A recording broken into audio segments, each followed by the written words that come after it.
அருட்பெரும் ஜோதி அருட்பெரும் ஜோதி தனிப்பெரும் கருணை அருட்பெரும் ஜோதி. நிறைய அன்புடைய சுத்த சன்மார்க்க மெய்யன்பர்களுக்கு வள்ளலார்தாசனின் வணக்கம். வள்ளலார் காட்டும் சுத்த சன்மார்க்கம் என்ற தலைப்பிலே இன்று பகுதி 8வது பகுதியை பார்க்க போகிறோம். இந்த பகுதி நேற்றைய பகுதியில் இறைவன் வணங்குவதற்கு அந்த நெறி மெய்நெறி, அந்த மெய்நெறியினுடைய மெய்க்கடவுளை பற்றியும் அந்த மெய் நெறியை பற்றியும் ஓரளவுக்கு இதுவரைக்கும் பார்த்துட்டோம். அந்த மெய்க்கடவுள் அருட்பெருஞ்சோதி என்ற பேர் இயக்கம் அது எல்லா உயிருமாகவும் உலகமாகவும் இருக்கிறது.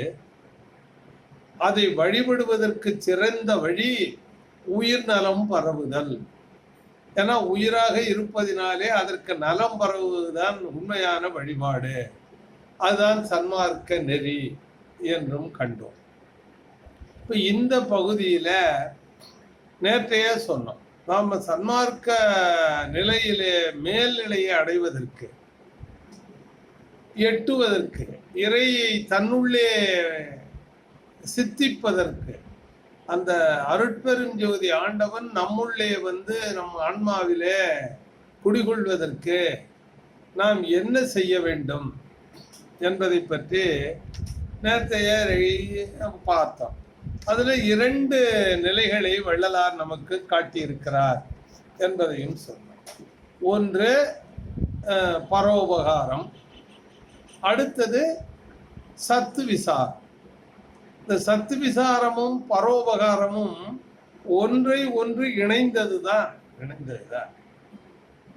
வெவ்வேறு என்று சொன்னாலும் அது ஒன்றோடு ஒன்று தொடர்புடையதுதான். இப்போ எப்படி தொடர்புடையதுன்னு பார்ப்போமே. இந்த பரோபகாரம் என்பது உயிர்களுக்கு நலம் செய்தல், நலம் பரவுதல், அதான் பரோபகாரம். துன்பம் செய்யாதிருத்தல், இன்பம் செய்தல், நலம் செய்தல், சரி, பரோபகாரம் உண்டு. அப்ப சத்து விசாரம் என்பது இந்த உயிராகவும் உலகாகவும் இருப்பது அந்த சத்து. அந்த சத்து எப்படியெல்லாம் செயல்படுகிறது என்பதை அறிந்தால்தான் இந்த பரோபகாரம் சிறந்த வழியிலே சித்திக்கும். அதாவது இந்த செயல்படுகின்ற சத்து, அதுதான் சத்து மார்க்கம் தானே சன்மார்க்கம். அது சுத்த சன்மார்க்கம். உண்மையாக நிலைப்படுகின்ற அந்த நிலைப்பாடு சுத்த சன்மார்க்கம். அந்த சுத்த சன்மார்க்கம் அந்த சத்து எல்லா உயிர்களுக்குள்ளேயும் இருக்கிறது. எல்லா செயல்களுக்கும் அதுதான் காரணமாக இருக்கிறது. அப்ப எல்லா உயிர்களுக்கும் செயல்படுக காரணமாக இருப்பது ஒன்றுதான். எல்லா உயிருக்குள்ளே இருப்பதும் ஒன்றுதான். எல்லா செயலாக்கத்திற்கும் காரணமாக இருப்பதும் ஒன்றுதான். எனவே அது காரணம்.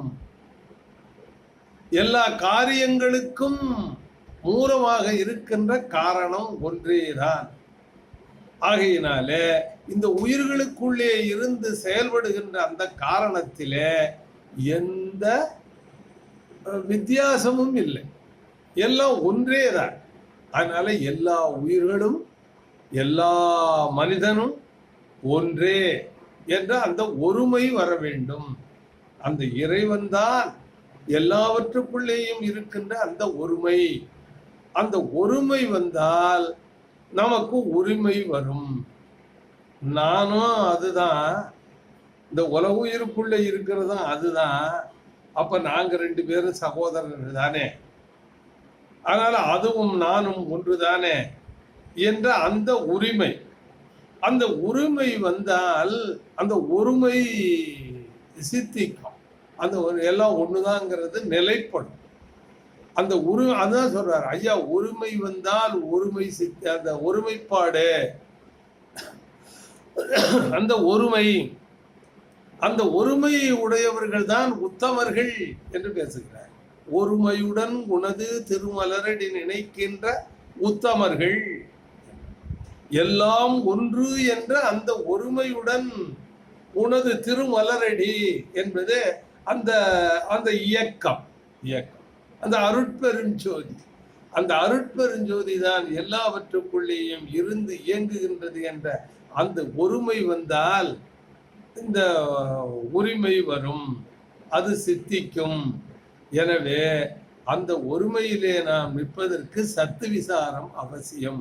எப்படியெல்லாம் செயல்படுகிறது, எப்படி ஒன்றாக இருக்கிறது, அது எங்கெங்கெல்லாம் எந்தெந்த நிலையிலெல்லாம் அது இயங்குகிறது, எல்லா காரணங்களுக்கும் காரியங்களுக்கும் அது எப்படி காரணமாக இருக்கிறது என்பதை தான் தனியாகவும் தனக்கு ஒத்தவர்களோடும் இந்த இறைநிலையின் இயக்கத்தை ஆழ்ந்து ஆழ்ந்து சிந்திக்க சிந்திக்க விசாரிக்க அந்த சத்தை பற்றி பலவாறு சிந்தித்து சிந்தித்து ஏத்தி இவைகளுக்குள்ளே எல்லாம் இருப்பதும் நாமும் ஒன்றென்ற உணர்வு கொள்ள கொள்ள அவைகளுக்கு இன்பம் செய்ய வேண்டும், துன்பம் செய்யாதிருக்க வேண்டும் என்ற நிலைப்பாடு வலுப்படும்.